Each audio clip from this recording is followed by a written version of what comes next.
20 ડિસેમ્બરે પાલનપુર અમદાવાદ હાઈવે પર ખાનગી હોટલના પાર્લર નજીક ભરત ચૌધરી નામના યુવકની હત્યા થઈ હતી અને જે હત્યામાં સામેલ 6 આરોપીઓની પોલીસે ધરપકડ કરી છે। સમગ્ર ઘટના જોઈએ તો 20 ડિસેમ્બરની રાત્રે મૃતક ભરત ચૌધરી અને નીતિન ચૌધરી આ બંને યુવકો પાલનપુર અમદાવાદ હાઈવે પર ઊભા હતા, જ્યાં પાછળથી 20 થી 25 લોકોના ટોળા બંને યુવકો પર હુમલો કરી દીધો હતો અને ધોકા અને તલવાર વડે હુમલો કરી દેતા ભરત ચૌધરી અને નીતિન ચૌધરીને ગંભીર ઈજા પહોંચી હતી, જ્યાં સારવાર દરમિયાન ભરત ચૌધરીનું મોત થયું હતું। જો કે આ સમગ્ર મામલો પૈસાની લેવડ દેવડનો છે। નીતિન ચૌધરી કે જેને મુખ્ય આરોપી લાલો માળી સાથે પૈસાની લેતી દેતી હતી અને આ પૈસાની લેતી દેતીમાં આરોપીઓએ આ યુવકને હત્યાને અંજામ આપ્યો હતો। જો કે 20 ડિસેમ્બરે હથિયારો સાથે કરાયેલા હુમલામાં આ બંને યુવકોને જાનથી મારી નાખવાના હેતુસર આ હુમલો કરાયો હતો, જ્યારે ઈજાગ્રસ્ત નીતિન ચૌધરીની કારને પણ નુકસાન પહોંચાડવામાં આવ્યું હતું। ત્યારબાદ આરોપીઓએ ભરત ચૌધરીની હત્યા કરી અને ફરાર થઈ ગયા હતા।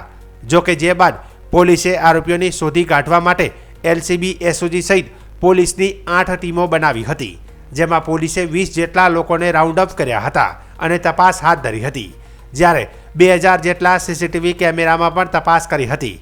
ત્યારે અમદાવાદ, વડોદરા, રાજકોટ ક્રાઇમ બ્રાન્ચે પણ આરોપીઓને શોધવામાં સહકાર આપ્યો હતો। ત્યારે પોલીસે આ હત્યાના મુખ્ય આરોપી ભાર્ગવ ઉર્ફે લાલો નિમેશભાઈ માળીને રાજસ્થાનથી ઝડપી લીધો છે, જ્યારે આરોપી રિકી લોયલ રોક્સબ્રો આરોપી ભરતજી ભુરાજી રાજપૂત જે થરાદ જિલ્લાનો છે, ભૌતિક કુમાર જગદીશભાઈ પરમાર જે વડગામનો છે, ગણપતભાઈ સેનજીભાઈ ચૌહાણ જે પાલનપુરનો છે, અનિલ શંકરભાઈ બાવરી જે પાલનપુરનો છે। અત્યારે તો પોલીસે આ 6 આરોપીઓની ધરપકડ કરી છે અને જે અન્ય આરોપીઓ ગુનામાં સંડોવાયેલા છે તેમની તપાસ પોલીસ ચલાવી રહી છે। જો કે હજુ આ ગુનાની તપાસ ચાલુ હોય આરોપીઓને પકડવાના બાકી છે, એટલે કે પોલીસ હજુ વધુ વિગતો આપી શકી નથી। જો કે આ ઘટનામાં હુમલો કેમ કરાયો, શેના પૈસાની લેતી દેતી હતી, કોને આરોપીઓને પૈસાનો હવાલો આપ્યો હતો અને એ આરોપી કોણ છે એ હજુ સુધી તપાસમાં બાકી છે। આ તમામ બાબતો પોલીસ તપાસ બાદ બહાર આવશે તેવું જણાવાયું છે। કેટલા આરોપીઓને પકડ્યા, હજુ કેટલા આરોપી પકડવાના બાકી છે અને પોલીસ તરફથી શું કાર્યવાહી ચાલી રહી છે?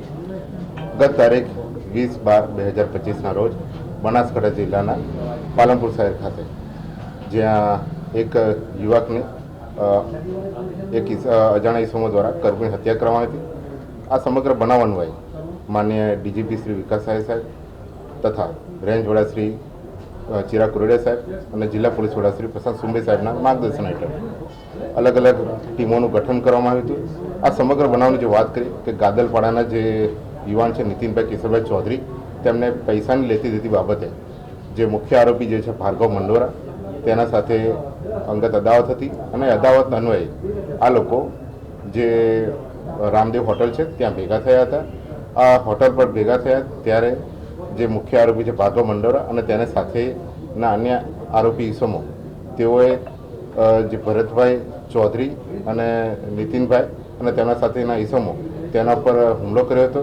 આ સમગ્ર બનાવમાં આ તમામ જે બંને જે છે એમને ગંભીર ઈજાઓ પહોંચી હતી, જેમાં જે ગાદરવાડાના જે યુવાન છે ભરતભાઈ ચૌધરી તેમનું મૃત્યુ નિપજાવવામાં આવ્યું હતું અને આ આખા બનાવમાં તાત્કાલિક જે તમામ જે ઈસમો છે એ તેમને પોતાની જે જગ્યા છે એ છોડી દીધી હતી।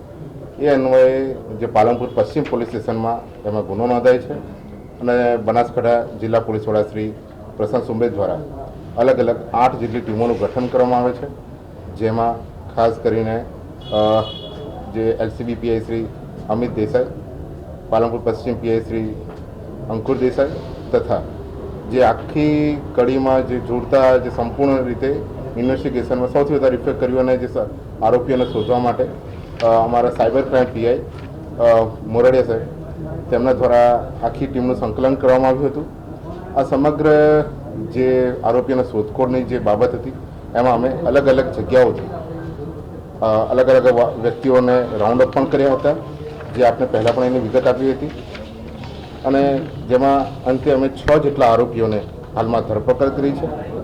અને આ જે 6 આરોપીઓ છે એમાં હું આપને નામ જણાવું કે જેમાં મુખ્ય આરોપી જે છે લાલો ઉર્ફ ભાર્ગવ મંડોરા કે જેના પર અટકાયતી પગલાંથી લઈને અલગ અલગ ગુનાઓ સુધીના 8 જેટલા ગુનાઓ એના પર અત્યાર સુધીમાં થયેલા છે, તેની પણ પોલીસ અટક કરેલ છે.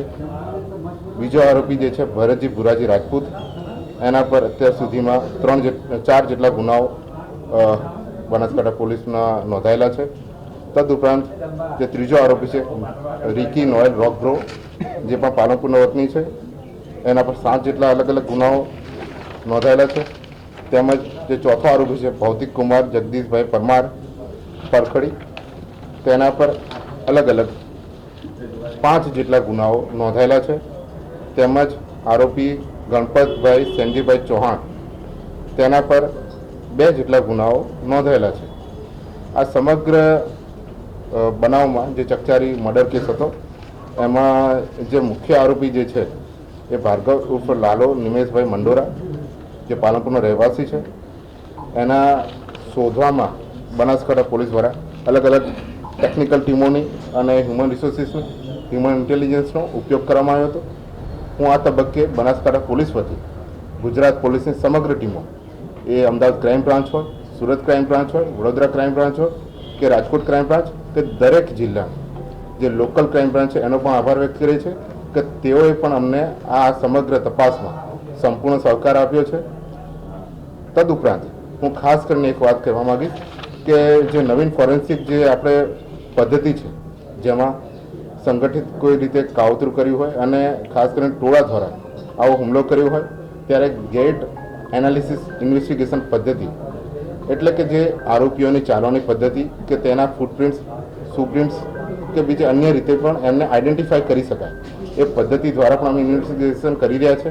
હું આપને જણાવી દઉં કે ગુજરાતના 500 જેટલા લોકેશનો પર અલગ અલગ રીતે 2000થી વધારે સીસીટીવી કેમેરાઓ ચેક કરવામાં આવ્યા છે. તમામ જગ્યાઓ જે રૂટ મેપિંગ કરવામાં આવી છે, આ રૂટ મેપિંગનો ખાસ આશય હતો કે આરોપીઓ જે છે એ કયા રસ્તે કયા જગ્યાએ છુપાયા છે, અને મુખ્ય હેતુ એટલો હતો કે બનાસકાંઠા પોલીસ તમામ આરોપીને એક સીધો સંદેશ આપવા માગે છે કે કોઈ પણ જગ્યાએ સંતાયા હોય, છુપાયા હોય તો પણ બનાસકાંઠા પોલીસ ગમે ત્યાંથી અમે શોધીને લાવશે. અને જેનું મૃત્યુ થયું છે એ ભરતભાઈ ચૌધરીને ન્યાય આપવા માટે બનાસકાંઠા પોલીસ કટિબદ્ધ હતી. આ સમગ્ર બનાવમાં જે તમામ જે ટીમો છે એમાં એલસીબી પીઆઈ એવી દેસાઈ, પશ્ચિમ પીઆઈ અંકુર દેસાઈ, અમારા સાયબર ક્રાઇમ પીઆઈ ટીએન મોરડિયા, જેમણે ખાસ આમાં સંકલન કર્યું હતું, અમારા પાલનપુર તાલુકા પીઆઈ અને SOG in charge PI HV Dhandhaliya, PI Shri KM Vasava, અને જે ફિલ્ડમાં જે અમારી એલસીબી એસઓજીની જે ટીમો હતી, જેમાં PSI Ahir, PSI R B Jadeja, PSI N V Rahevar અને પીએસઆઈ જે સરવૈયા, અને તમામ જે ટીમો છે જેમને પેટા ટીમો છે એ તમામે એમાં સંકલન કર્યું હતું. અને જેમાં તમામ જે આરોપીઓ છે 6 જેટલા આરોપીઓ એમને પકડવામાં સફળતા હાલમાં મળી છે. આ બાબતે જે અન્ય બીજા ઇસમો છે એની શોધખોળ પણ હાલ ચાલુ છે, અને અમારી જે ટીમો અલગ અલગ ટીમો છે એ તમામ જિલ્લામાં હાલ પણ ડિપ્લોય છે, અને વધુ સફળતાઓ અમને ટૂંકા સમયમાં મળવાની છે. અને એ બાબતે જે પણ વિગત હશે વિગતવાર આપણે વિસ્તૃત માહિતી આપવામાં આવશે.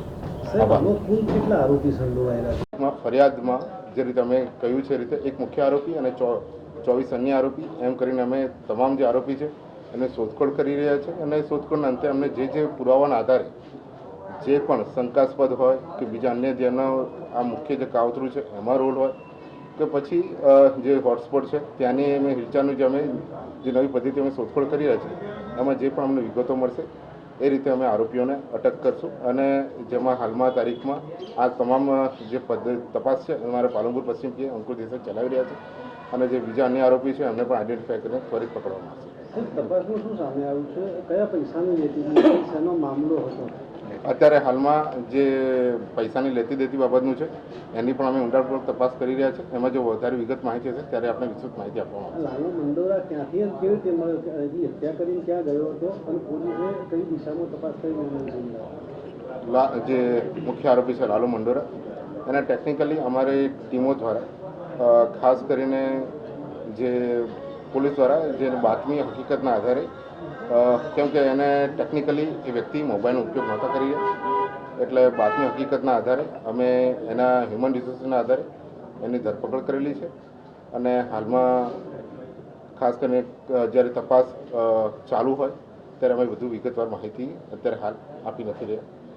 પરંતુ એક વાત ચોક્કસ છે કે કોઈ પણ ઇસમ જે આવા ગંભીર અને સઘન જે માનો કે હીન કૃત્ય જે કર્યું હોય એ ગમે ત્યાં છુપાયેલો હશે તો બનાસકાંઠા પોલીસ કટિબદ્ધ છે તેને ગમે તે જગ્યાથી શોધીને પણ અમે લઈ આવીશું અને જે પાલનપુરની જે સુરક્ષા અને શાંતિ છે એને જાળવવાની અમારી જે પ્રથમ જવાબદારી છે એને અમે કટિબદ્ધ રીતે નિભાવીશું.